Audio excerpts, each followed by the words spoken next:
Okay, good day. So this is sample problem number 1 of thermal stress and thermal strain. So bago tayo mag-solve ng problem, so let's have a guide for our for our thermal stress So usually ganun lang naman din yung ating guide. So yung nasa handouts natin sa indeterminate structure, yung first step ay sa axial strain. First step ay create FBD and using summation of vertical forces, horizontal, three equilibrium equation. Step number 2, analyze the effect of deformation in the structure. And then 3, from that analysis, create compatibility equation. And then 4, solve for the unknown. Okay? So let's answer this problem. So a steel and aluminum rod is attached to the rigid wall. So meron daw tayo aluminum and steel attached to the wall as shown in the figure. Both rods is subjected to increase of temperature from 20 degree to 40 degrees Celsius. So initially, yung ating mga material, wala tayong changes kapag under 20 degrees Celsius until mag-reach yung ating temperature ng 40 degrees Celsius. So existing yan sa ating sa Pilipinas. Kung saan pag umaga, may malamig, and then pag unti-unti nang humahapon, nagkakaroon na tayo ng heat index na 40 degree pataas, ano? Ayan. So determine the axial stress in both rods, and if there is a gap 0.2 millimeter between the wall and this rod, determine the axial stress in both rods. If the external P is equal to 20 kilonewton is applied to the aluminum as shown, so what is the thermal stresses? Okay? So, hatiin natin itong video sa part 1, part 2, and part 3. So, isang sample problem lang tayo kasi itutuloy natin yung ating discussion sa ating face-to-face meeting. Okay? So, therefore, ano na yung mangyayari sa atin? So, una, ito yung meron tayong aluminum and steel attached dun sa ating wall, and then meron tayong part B, meron na tayong gap. So, instead na naka-attach na siya, meron na tayong gap. And then, meron tayong external forces. Okay? So, let's solve for the uh, problem 1, So, yan. So, meron tayo ditong ayan, meron tayong aluminum and meron tayong steel. So this is aluminum and this is steel, So yan naman siya, Okay, so 70 and 900 and 500. Okay, 23 and 11.7. So first step is to create FBD, and meron tayong using three equilibrium equation. So ano ba yung mangyayari natin diyan, So dito, pwede na mapagbaliktad yung step 1 and step number 2 kasi dito wala tayong forces na existing dito. So hindi tayo makakapag-come up agad ng three equilibrium equation kasi wala naman tayong external forces.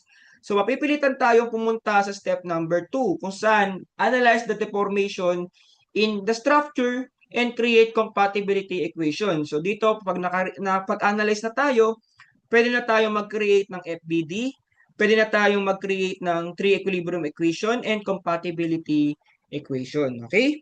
So, ano ba yung sinasabi ng problem natin? So, let's analyze. Una, meron daw tayong increase of temperature from 20 to 40 degree Celsius. So, ano bang yung mangyayari sa atin? Okay? So, ang init, sobrang init daw, sabi ng material. So, ang gusto ng material, mag-expand tayo gusto nila mag-expand. So, sabi nila ni aluminum sa steel, o pare aluminum, pare steel, let's expand. So, yan, mag-expand sila.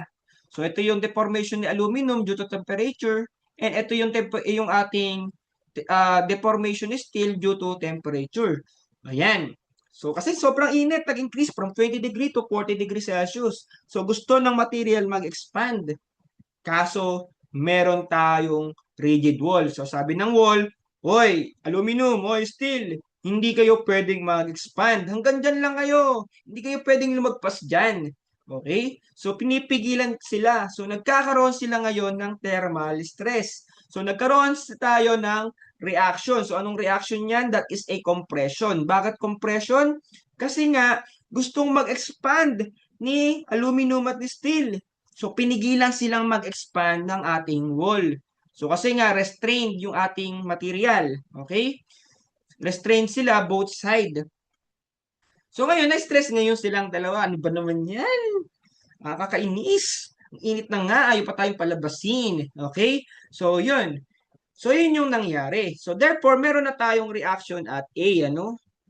So, meron na tayong force dyan. So, hatiin natin yan, segment by segment. So, meron tayong reaction at A, and then, meron tayo ditong force. So, dahil wala tayong external force, so ano lang yan? So, that is equal to force at aluminum. So, therefore, force at aluminum is equal to, so ilagay natin dito, force at aluminum is equal to reaction at A. So, cut natin, ito naman tayo, no? So, using left side, ano? So, wag natin kukunin itong right side kasi nga, meron tayong, so let's say this is A, so reaction at C. So, iba yung ano natin dyan, ano? Baka magkaiba tayo na assumption dyan. So, iba na siyang, ano, no? Ibang variable na naman. So, mas maganda, dito na lang tayo sa left side, okay? So, kunin natin yung left side. Ito yung ating reaction at A. So, lagay natin dito ay compression. Then, meron tayo ditong aluminum. And ito yung ating steel. So, wala tayong ibang force. Wala tayong external. So, kundi reaction lang meron tayo. So, therefore, yun na din yung ating force at steel. So, force at steel is equals to also to RA compression. So, meron na tayong step number 1. Meron na tayong equilibrium equation. So, step number 2, na-analyze na natin and creates compatibility equation. So, ano yung magiging compatibility equation natin? So, ano daw nangyari? Gusto nilang mag-expand pero pinigilan sila. So, nagkaroon ba tayo ng deformation? Wala. Kasi this is an example of total thermal stress. So, sabi natin, purely stresses, no deformation. So, therefore, meron tayong deformation is equal to 0. So, yan yung ating total deformation. Okay? So, 0. So, ano ba yung nangyari sa atin dito? Okay, so let's analyze. Ano ba yung mga nangyaring deformation sa atin dito? So, una, nagkaroon tayo ng temperature ng changes in due to temperature. So, nag-elongate tayo. And then, yung wall ay nag-apply ng compression force ng reaction. So, nag-minus tayo ng deformation ni axial. Okay? So, therefore, 0 is equal to deformation temperature ni aluminum plus deformation ni steel temperature minus the axial force ni aluminum. So, aluminum axial, and then minus aluminum steel deformation ni steel na axial. Okay? So, ayan, ano? So, yan yung nangyari. So, masyadong mahaba yung isa. Ito na lang yung gawin natin. Okay? So, ayan na lang naman yung ating equation. So, nagkakaintindihan na tayo dyan. So, 0 is equal to thermal changes minus reaction ng wall which is naging compression. Okay? So, pwedeng ito ay maging shrink siya and then magiging tension naman si wall. So, pwede yon. So, dito, ang ginagawa ko dito kasi mahaba natin siyang sinusulat sa calculator, baka mapagod si calculator at baka hindi magkasya. So, dalawang temperature lang yan. So, paano pag tatlo, pag apat? So, hinihimay-himay ko na, no? Iniisa-isa ko na. So, para mas konti na lang yung ilalagay natin sa calculator. Or, ini-store natin yung value niya, no? Kung marunong kayo mag-store value, store nyo na lang. Okay? So, the formation at aluminum due to temperature is equal to alat, ano? So ano yung thermal expansion natin? So pag aluminum ay meron tayong 23.0, tama ba? 23.0. So yun, 23. So that's 11.7. Okay? So 23.7. 11, ano? 11.7. So 23 times 10 raised to negative 6. Ang length ng ating aluminum ay 500, 900. 500 saka 300. So, 900 and 500. Okay? So, meron tayo ditong 500. So, ano yung thermal changes natin from 20 degrees? So, final minus initial, yung ating final ay 40 degree minus initial na 20 degree. Ayan. Okay? So, therefore, ang ating thermal changes or ating thermal deformation ni aluminum is equal to 500 40 minus 20, so that is equal to 0.23. So ilagay na natin dito, no? Sa aluminum, sa kanyang temperature, so that is equal to 0.23 unit mm, ano? Ayan. Kasi mm naman yung unit natin dito. Ayan, kaya mm na lang yan. Okay? So, punta naman tayo kay steel naman tayo, ano? Okay. So, steel naman tayo, deformation steel. Due to temperature, so meron tayo 11.7 times 10 raised to negative 6 multiplied by 300 multiplied by 40 minus 20. So that is equal to deformation steel. So sorry, binata pa talaga ako. Deformation steel due to temperature, so that is equal to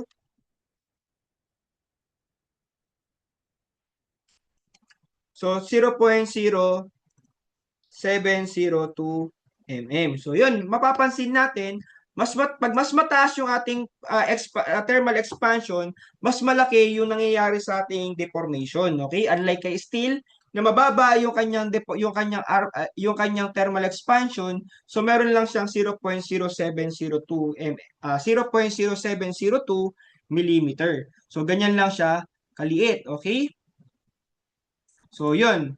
So, meron na tayo ditong thermal changes. So, sabi naman natin ay yung total deformation is equal to 0. So, ano na nangyari sa atin? Nagkaroon tayo ng elongation. So, that is 0.23 kay aluminum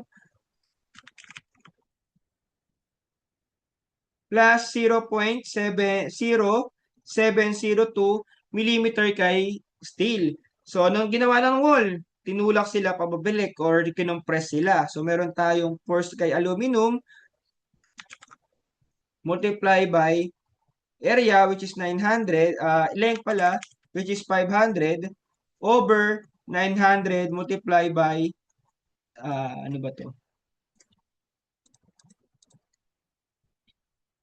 270, ano? Okay? 200. So, aluminum ay 70 gigapascal. So, sabi natin, kapag ginawa natin itong Newton, i-multiply natin siya sa 1,000, and then ito ay gagawin natin megapascal, i-multiply natin sa 1,000, so maka-cancel out na yan. So, kilonewton na yung ating magiging unit. Okay? So, yun. Then, ilayo natin ng konti, and then minus force ni steel, multiply by length na 300 over area na 500 multiply by 200. Okay? So, cancel out na natin to. Itong dalawang zero na yan. Then, ito, dalawang zero. So, yun.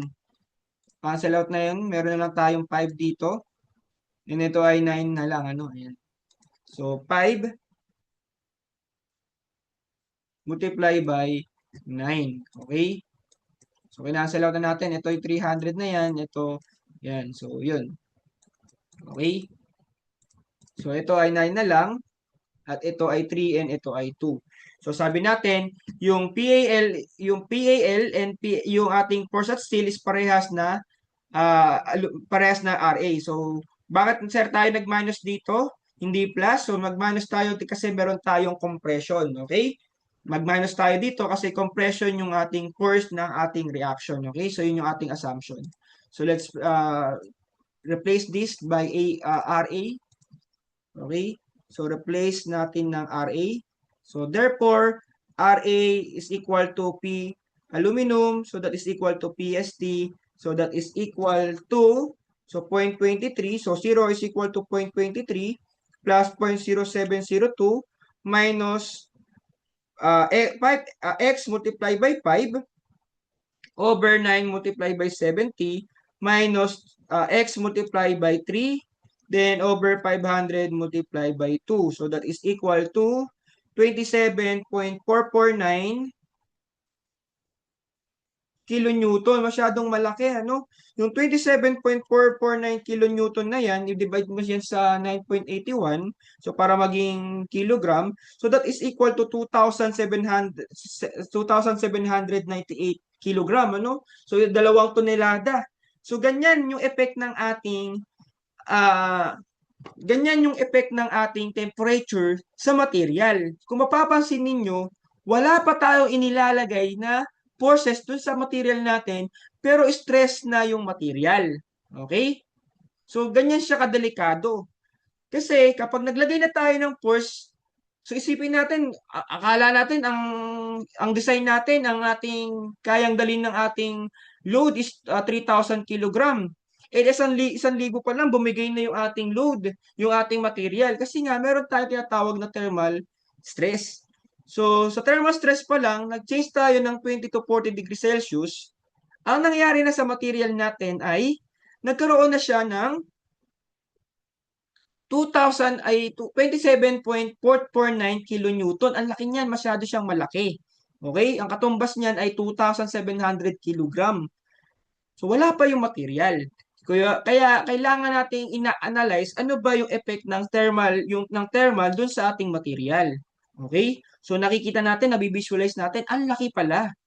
So yung konting changes na yun, so dito sa Pilipinas, nakikita natin na minsan umaabot tayo ng heat index na 40, 50. So ito na pala yung kinikerry ng loads natin, ano, ng material natin. Okay? So yan, ano? So ilang stress yan? So stress ni aluminum is equal to 27.449 o 27,449 Newton over 900. So that is equal to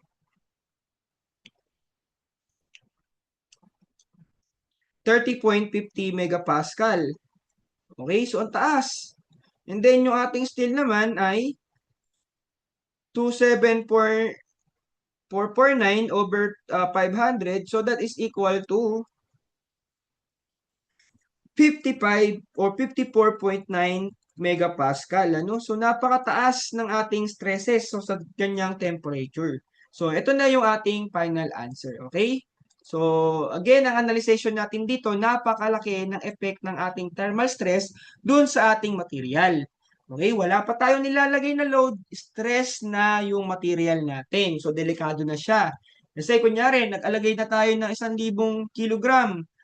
And then 3,000 pala yung ating design, ano, yung kaya niya i-handle na stress ay 3,000 kilogram na stress. Then nilagay mo lang 1,000, bumabagsak na siya. So nagtataka ka pa ngayon. Kasi nga hindi natin na-consider yung thermal stress, ano? So yan yung effect ng thermal stress dun sa ating material. Okay? So sample problem number 2, same another scenario naman tayo. Okay? So let's end this video and panoorin natin yung ating sample problem number 2. Sample problem number 1 pero part 2 question B. Okay? So thank you. Stay tuned.